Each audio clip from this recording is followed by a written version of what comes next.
the 9 games for the last time this year. It speaks volumes for Loop Logic's the Swiss Army knife of construction management. On Friday night, the Pies kicked the first 9 to end up winning by 70 points against Essendon, who managed 3 goals, Bucks. Who the results speak volumes about? Kicked the first 11. I think it says more about Essendon than it did about Collingwood, to be honest. I think the Pies looked okay in the first quarter, but it just, the arse has fallen out of Essendon. Like the last 2 weeks, there was no energy, there was no effort, there was no resilience, and Brad Scott's got a little bit to look at there in regards to how he understands how that can happen when there was a game 2 weeks ago that was deciding their finals chances and they didn't give a yelp. So he's in a spot because they did a lot right with him through the first 2/3 of the year, and I think it's going to be really difficult to analyse going into the off season. Hard to be critical of Zach Merritt, and I won't be, but he spoke after the game and said, "We're sick of being an ordinary side." How many times have we heard that from Zach Merritt? We're sick of being. I reckon he's said that on repeat. Yeah. So many times, and Essendon fans must be sick of hearing it. Of course you're sick of being an ordinary side, but when are you actually going to do something about changing the culture? Well, they for the majority of this year, they were better than that. So Andrew McGrath and Dyson Heppel have had to front up at different times. The leaders had to front up at different times and say that. There's no redeeming features over the last 2 weeks. It's a really bitter pill for the supporters to swallow and for the team itself, and they're going to have that sit in their guts throughout the off season, and there's some work to do there. But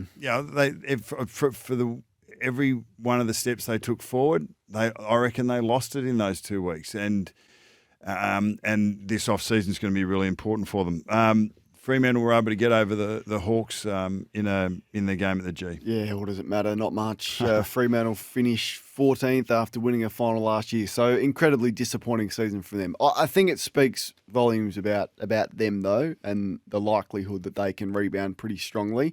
And I say that because of the core players that are about 23, 24 years of age who have played a lot of footy. They're competitive, and Brayshaw and Sarong and Young. I do like Amiss as a key position player. They got Ryan and Cox behind the ball. They've got a very good ruckman in Luke Jackson. They absolutely need to trade Sean Darcy. That is just the most obvious off-season move. I'm going to look down the barrel of the camera that any club can make at the end of the year is trade Sean Darcy. If they do not do that, they are crazy because they need another outside ball user through that midfield, and you can use the Darcy pick to get that. There'll be some level of pressure for your man, Longmuir, towards the start of next year and what they can deliver. But I'm confident they can rebound strongly, and they're as good a chance as any team outside of the 8 to be in a finals position next year. That's the way that I see it. North Melbourne upset the Gold Coast. Yeah, and what a great performance it was. We've already spoken about or heard Clarko talk about pick one versus the winning mentality, and they've debunk that and we'll get so much out of that win. And I think it says, you could go either way here, but I'll go with the positive and talk about North. And Nick Larkey, your man, was exceptional. He's been able to hit the scoreboard heavily throughout the year in a side that's only won the couple of games. So for him to kick 9 goals, and they were well earned, and when he's up and about, he clunks them, he kicks straight, and he's had a really strong year in a poor team. But North Melbourne fans would have enjoyed that. And flip side of Essendon, North have been struggling the whole year, but they finish on and up. And if you win your last game for a season, it's generally more positive, more optimism going in, and I'm sure North fans are feeling that. Gold Coast, they got plenty of optimism, but they keep. They keep showing that there's still a fair way to go, and Damien Hardwick will bring that hardness and resilience. So. I've got no Very doubt. fragile club, Gold Coast. And Lions got over the Saints on Saturday night. They did. It wasn't a great game of footy, and I think that the scoreboard flattered the Saints in this one. But that's that qualitative piece. That's that qualitative piece because the Lions did kick 9 goals, 18. They missed some easy shots, and that does bob up from time to time for the Lions. They would be hoping that doesn't happen in finals. I thought the Saints midfield got absolutely smacked. Clearances 43-27. It was minus 27 from stoppage scores.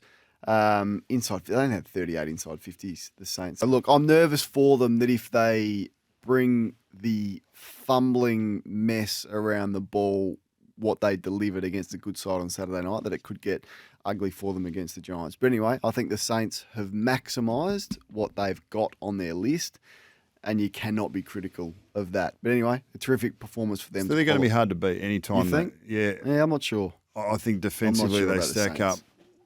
Max King comes back in. I think that'll be a fantastic game on Saturday week. All right, I think the Giants win that comfortably. What about the Western? Piss off. I've been wrong on the Saints before, but anyway, we'll see what happens. What about the Western Bulldogs getting over the line against Geelong in a dead rubber in the end? Well, it says more about the Dogs to me and how far away how far off they are. Aside, Geelong were 8 points up at three-quarter time, and not just 8 points, but 8 scoring shots up before they tied. So with big names like Dempsey, who was playing one of his first couple of games, Mullen, Nevitt, Neil, Clahessy, we got Neil, Conway. Yes.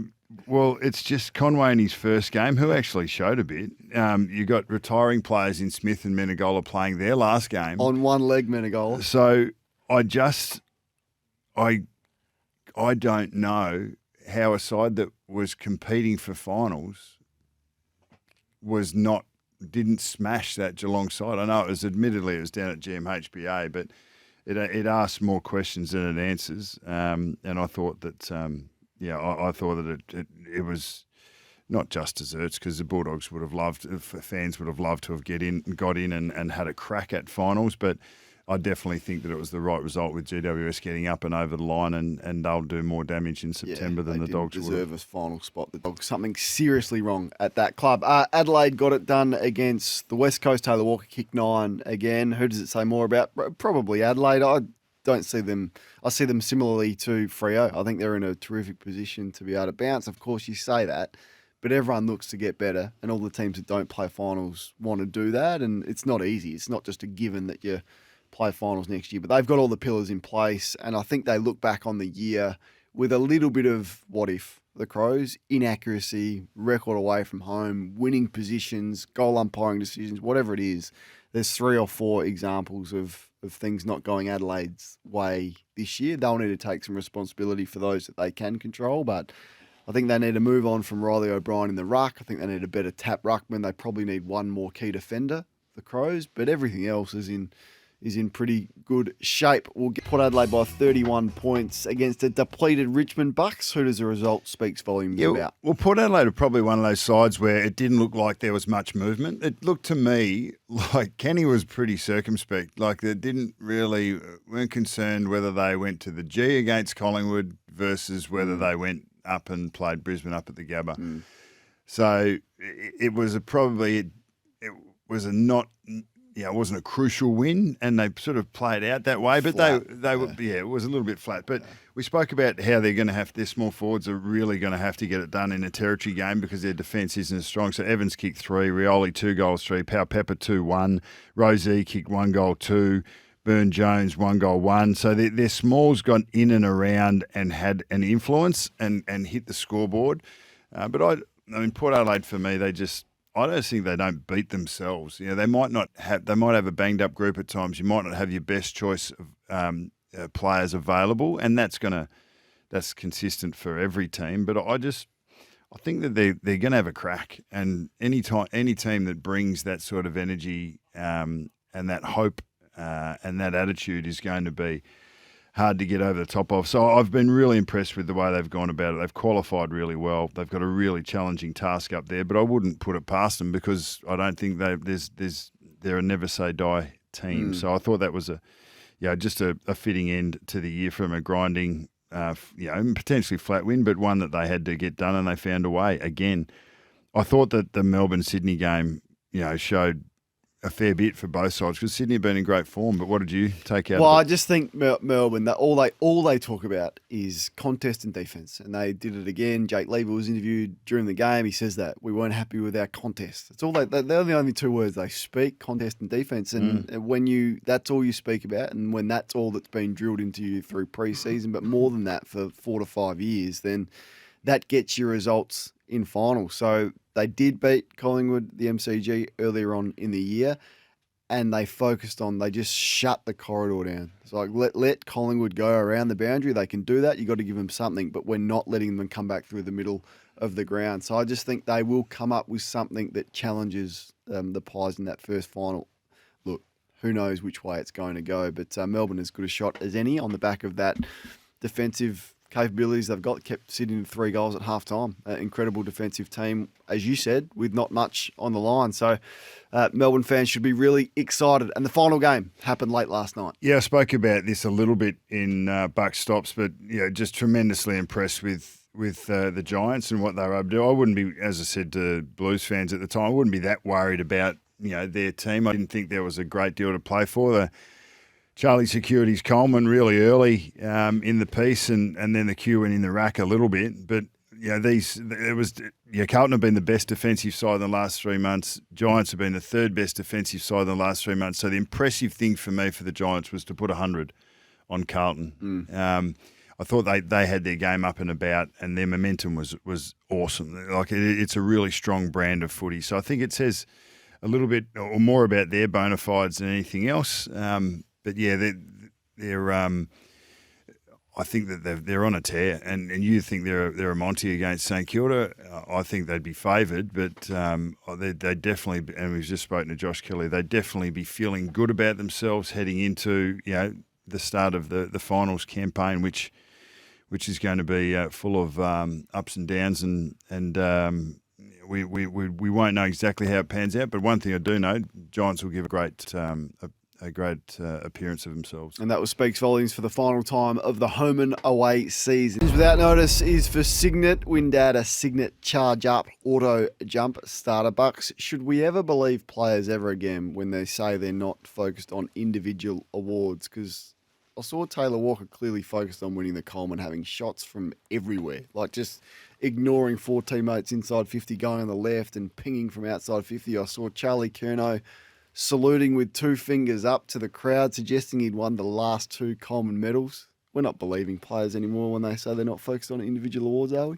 Who said that they weren't? Did both of those guys say that they weren't? No, those two didn't. But okay. Have you never heard a player said, "Oh, I'm not worried about individual awards. It's about winning premierships"? I'm sure you've heard that before. You weren't gullible enough to believe that at the time, were you? That's the question I'm asking you. Should we believe players ever again when they say that? Because I've heard it many times before. No, well, the fact is that the priority is team. The priority is what is because it's so much more enjoyable to share your successes with others, which is why team success is where it's at.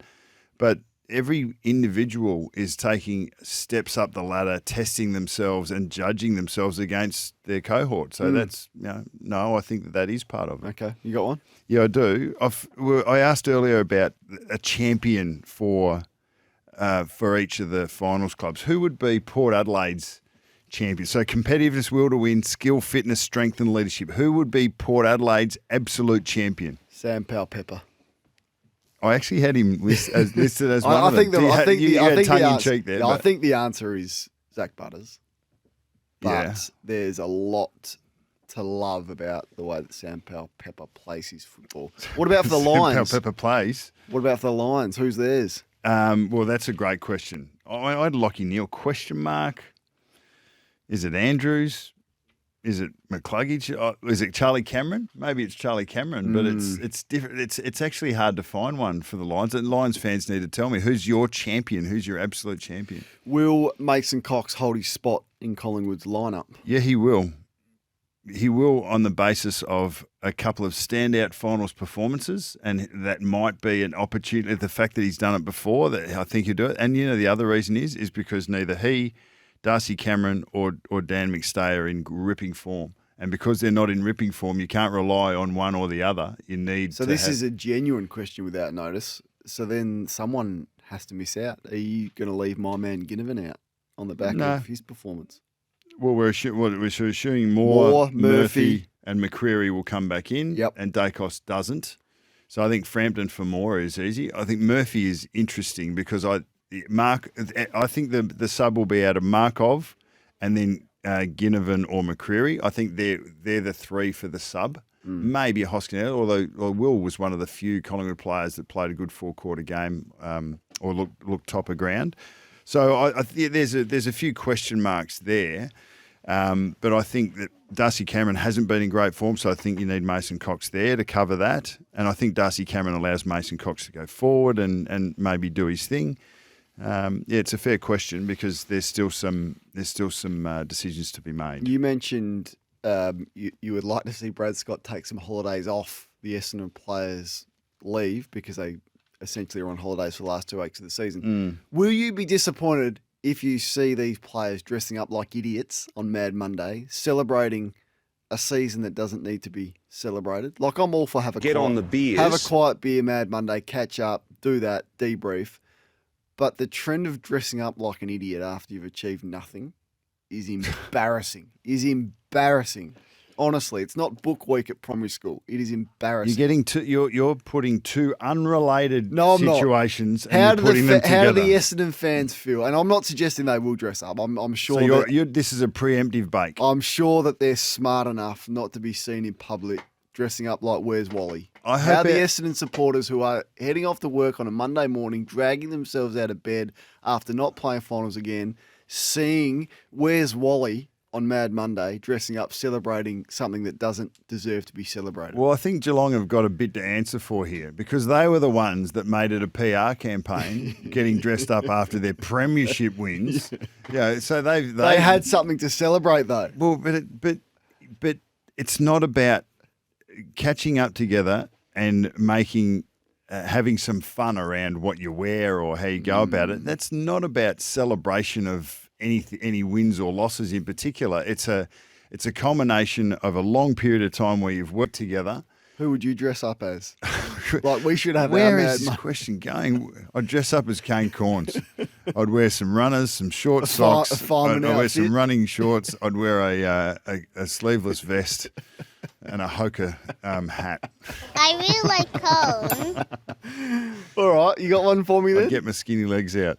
Hey, no, I don't. Oh. No.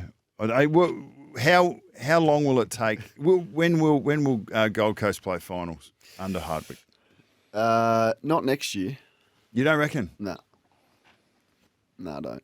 So where do they finish this year? Their win-loss was 9. Well, they have 9 wins in the end, did they? 9 or 10 wins? They finished 15th with 9 wins. Bottom 4 again. And a percentage of 91. Okay, so how many wins do Gold Coast get next year? 11. 11? Yep. Which puts them on the cusp, but not quite there. Yep, so it would put them in Adelaide spotting 10th this year if you're going on what this season has delivered. So what do you think? You think they'll... I think every chance. It's the hardest position to climb in AFL, on the AFL ladder is from 9th to 8th. Whatever the cusp is of finals, it's the hardest position to jump. You can go from 13th to 12th easy enough. You could even go from 6th to 5th. But to go from 9th to 8th, like that's a tough position to jump because, as we've seen, you can't just be mediocre. Question, if now the Adelaide-Sydney result has shown that Sydney would swap positions or Adelaide would swap positions with Sydney if that game had gone a different way. If you're an Adelaide official, do you feel better? No, you don't feel any better about it. Do you feel like we went harder? We should have gone harder. Yeah. Do you feel like that? Yeah. I thought it was a weak statement from the club. You did say that last week. I thought they could have dug in a little bit harder. You also thought they whinged, though. No, you can't have it both ways. I thought the carry-on from the Adelaide media and some of the supporters was way too. Are you part of the Adelaide top. media? Or? Yeah, I am, okay. But wasn't sooking like a lot of the others were. Right in front of me. Right in front of me. That's classic. That's 2009. Last one from me. Will Adam Simpson be coach of the West Coast Eagles this time tomorrow? This time tomorrow, I don't know, but I did say, I reckon I said about 2.5 months ago, for him, I don't think that he should. You did say I that. think he should step because it's about. I think if he would have stayed the course, there's no doubt that if he thought that he was asked to, he would have found, and he has really, even for the back half of this season, found whatever he needed to do the right thing for West Coast and for that group of players and staff that he's involved with. But if it was a selfish decision, or even maybe what would seem like a selfish decision, but for the club to be able to grow and prosper, I reckon it's do what Hardwick did and step out and allow a fresh direction and recharge and then go again. Because I think he's got plenty to offer in the AFL coaching. I don't think it'll be at West Coast going forward, and I think he should take some time and then come back around at another club. Not going to get an argument from me on that one.